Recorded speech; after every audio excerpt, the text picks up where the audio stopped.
नमस्कार, राज्य की खबरें देख रहे हैं आप और मैं हूं आपके साथ आयुष भारद्वाज।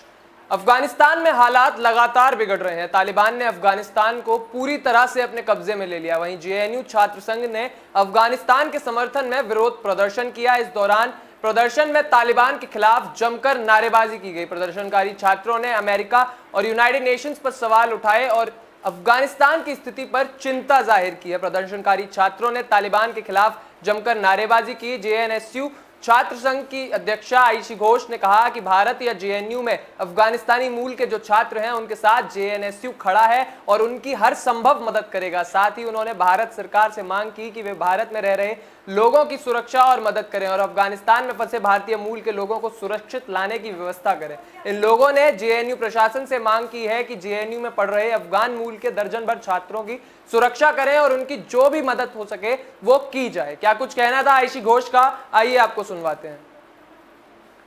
नाम बता दीजिए। मेरा नाम आयशी घोष है। मैं जेएनयू स्टूडेंट्स यूनियन की प्रेसिडेंट हूँ और आज जैसे कि आप लोग देख सकते हैं कि हम लोग यहाँ पे एक प्रोटेस्ट कर रहे हैं तालिबान का जो सीज़र है उसके खिलाफ, तालिबानी जो शक्ति है उनके खिलाफ और यूएस लेड जो वेस्ट इंपीरियलिज्म है उसके खिलाफ।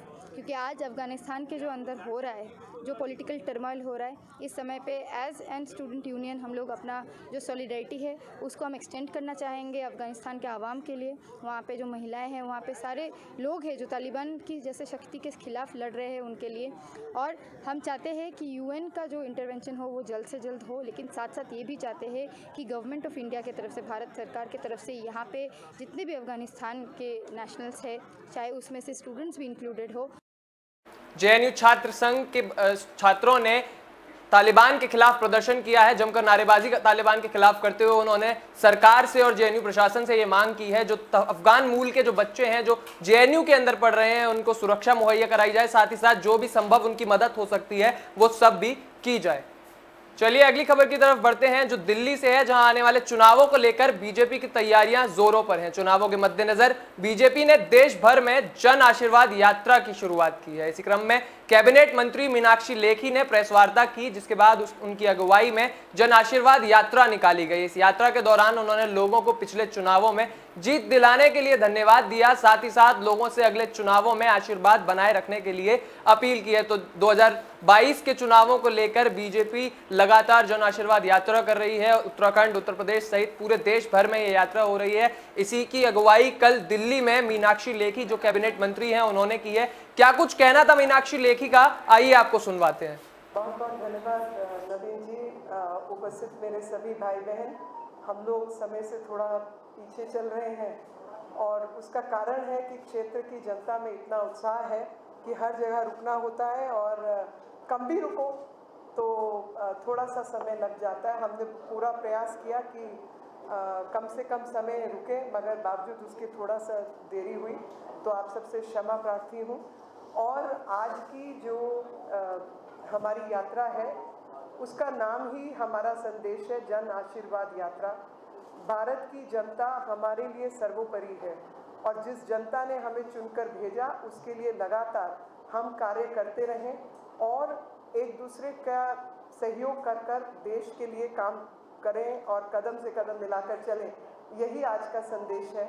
बहुत बहुत अगली खबर हरियाणा के गुरुग्राम से है, जहां गुरुग्राम की सड़कों पर उस वक्त अफरा तफरी मच गई जब सीएम खट्टर ने हैरान कर देने वाली हरकत कर दी। सीएम किसी कार्यक्रम के तहत गुरुग्राम पहुंचे थे, जहां कार्यक्रम खत्म होने के बाद सीएम खट्टर अपना सुरक्षा घेरा तोड़कर ऑटो में जा बैठे। सीएम की सवारी का अंदेशा किसी को भी नहीं था, जिसके चलते उनकी सुरक्षा में तैनात अधिकारियों में हड़कंप मच गया। सीएम ऑटो में बैठे और वहां से अचानक निकल गए, जिसके बाद आनन फानन में उनका काफिला ऑटो के पीछे भागा। सीएम राजीव चौक के पास जाकर ऑटो से उतरे और चालक को ज्यादा किराया भी दिया। सीएम की इस ऑटो यात्रा से ऑटो चालकों में उत्साह है और सीएम का ऑटो चालकों के बीच में हीरो बन गया है। तो सीएम खट्टर अपना सुरक्षा घेरा तोड़कर ऑटो में जा बैठे, जहां से वो राजीव चौक पर जाकर उतरे। इस घटना की सूचना उनके अधिकारियों को नहीं थी, सुरक्षा में लगे अधिकारियों को नहीं थी, तो वो उनके बीच में हड़कंप मच गया और अफरा तफरी के बीच में सीएम का जो काफिला था वो ऑटो के पीछे पीछे तक राजीव चौक तक पहुंचा, जहां से सीएम अपने काफिले में अपनी गाड़ी में सवार होकर अगले कार्यक्रम के लिए निकल गए।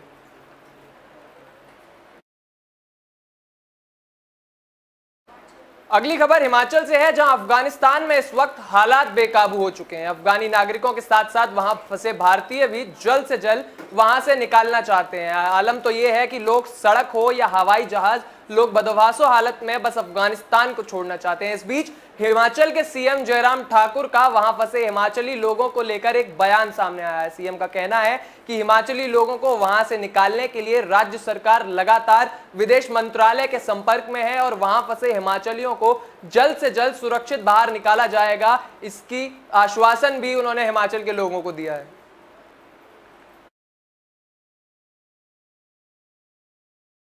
अगली खबर मुंगेली से है, जहां मुंगेली जिले के अचानाकामार टाइगर रिजर्व के अंतर्गत आने वाले 25 वन ग्रामों में से 6 गांव के लोगों को सरकारी नियमों के अनुसार अलग अलग स्थानों पर विस्थापित कर दिया गया है, लेकिन बाकी गांवों के बैगा आदिवासियों के बीच कश्मकश की स्थिति बनी हुई है। लोगों के पास ना तो काम है और ना ही करने के लिए खेती। वहीं दूसरी ओर टाइगर रिजर्व में भी सभी निर्माण कार्यों पर रोक लगा दी है, जिसके चलते बैगा आदिवासियों के बीच रोजगार की समस्या उत्पन्न हो गई है। अहम बात यह है कि सरकार ने वैसे तो विस्थापित लोगों के लिए कई सुविधाएं मुहैया कराई हैं, लेकिन ये सब सुविधाएं सिर्फ कागजों पर ही उनको मिलती दिखाई पड़ रही हैं। जमीनी स्तर पर बैगा समुदाय के लोगों का जीवन बेहाल है। ना तो उनके पास करने के लिए कोई काम है, ना ही खेती करने के लिए जमीन। ये लोग मूलभूत सुविधाओं तक के लिए तरस गए हैं। सरकार की ओर से विस्थापित लोगों के लिए खेती के लिए जमीन और मनरेगा के तहत काम मिलना था, लेकिन आलम यह है कि ना तो लोगों को कुछ मिला है और जिन्हें मिला है उस पर रसूखदारों ने कब्जा कर लिया। मामले पर जब सरकारी अधिकारियों से बात की गई तो उनका कहना है कि इन लोगों के लिए सुविधाएं दी जा रही है। प्रशासन लगातार कोशिश कर रहा है, इन लोगों के जीवन को बेहतर बनाने के लिए कोशिश करी जा रही है। इनकी बेहतरी के लिए प्रशासन जो है वो लगातार काम कर रहा है। जो समस्याएं सामने आ रही हैं उनको लेकर जांच कमेटी गठित की गई है जो इस पूरे मामले की जांच कर रही है, लेकिन ये दावे जो हैं वो सफेद झूठ नजर आते हैं। बैगा समुदाय के लोग बदहाली का जीवन जी रहे हैं। इन विस्थापित लोगों की इस स्थिति का आखिरकार जिम्मेदार कौन है, ये बड़ा सवाल बना हुआ है। बोला कब्जा करे है तेना नहीं देते को थे, अब जौन बाँचे है तेना अपन पोथन खाथन बस।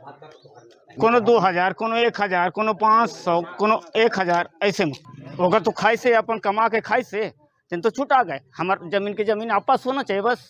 बोला कब्जा करे है बैगा तेना नहीं समाज देते को के थे। जो विस्थापित लोग हैं वो बदहाली का जीवन जीने को मजबूर हैं। सरकार की तरफ से जो उन्हें सुविधाएं दी जा रही हैं वो सुविधाएं उन तक नहीं पहुंच रही हैं।